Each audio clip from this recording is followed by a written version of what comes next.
د خوست د سری میاشتې ریاست د رضاکارانو د راټولیدنه د سری میاشتې په انګړ کې په دې موخه کړې چې د ولایت په سطحه د ټولو ولسوالیو د نویو او پخوانیو رضاکارانو له جملې څخه څو تنه د رضاکارانو د مشرانو په توګه وټاکي تر څو په دې سره وکولای شي د رضاکارانو او هم د اړمنو ستونزې او له دوی سره د مرستو رسولو سروېګانې په اسانۍ سره ترسره کړي. په یاد غونډه کې د افغانستان د سری میاشتې عمومي رئیس مولوي مطیع الحق خالص وویل دوی کوښښ کوي چې څنګه کولای شي په شفاف ډول مرستې تر اړمنو خلکو پورې ورسوي او هم یې له رضاکارانو او قومي مشرانو څخه وغوښتل چې د بیوسه خلکو په پیژندلو کې د خپل همکاري ورسره وکړي.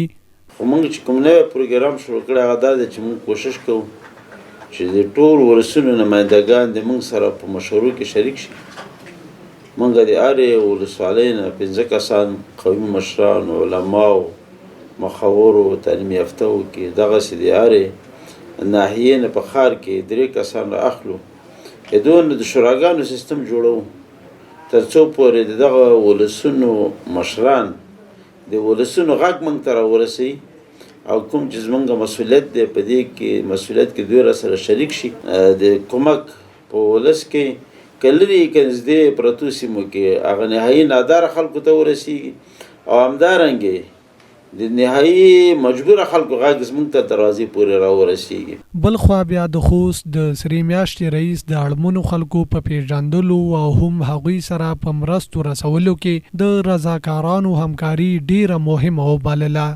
نو د رضاکارانو په واسطه سره د مونږ کارونه هم ډېر اسانه سوي دي او د مونږ کارونو شفافیت پیدا کړی وي ځکه هغه ته د خپل کلي غریب هم معلوم وي او د خپل کلي خان هم معلوم وي نو مرسته غیر مستحق ته نه رسیږي بلکې مستحق ته رسیږي. نو دا د مونږ لپاره یو لوی افتخار ده او رضاکارانو د مونږ لپاره په دې برخه کې ډېر غټ کار مونږ سره کړی دی. مونږ په هرې ولسوالۍ نه 15 نفر نیولي دي له هرې ناحیې او له ولسوالیو نه 15 نفر دي چې دغه 15 نفرو کې به بیا یو عمومي رئیس د دوی ټاکل کیږي او نور به دغسې د دوی سره همکاران وي چې مالي به وي معاون به وي دا نور ملګري به. رضاکاران چې بې له پیسو له سری میاشتې سره اوږه په اوږه ولاړ دي وایي دوی دې ته اماده دي چې له سری میاشتې سره تر خپله وسه پورې همکاري وکړي. دې شکایتو موږ مجبوره کړو چې موږ خپل مصروفیات پرېږدو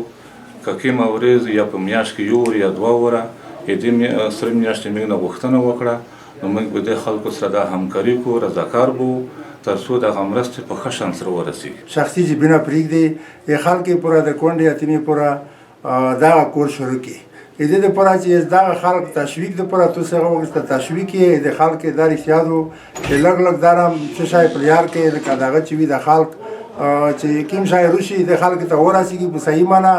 دا خلک نه را تشویق کېږي غواړي چې دغه کور کې برخه واخلي.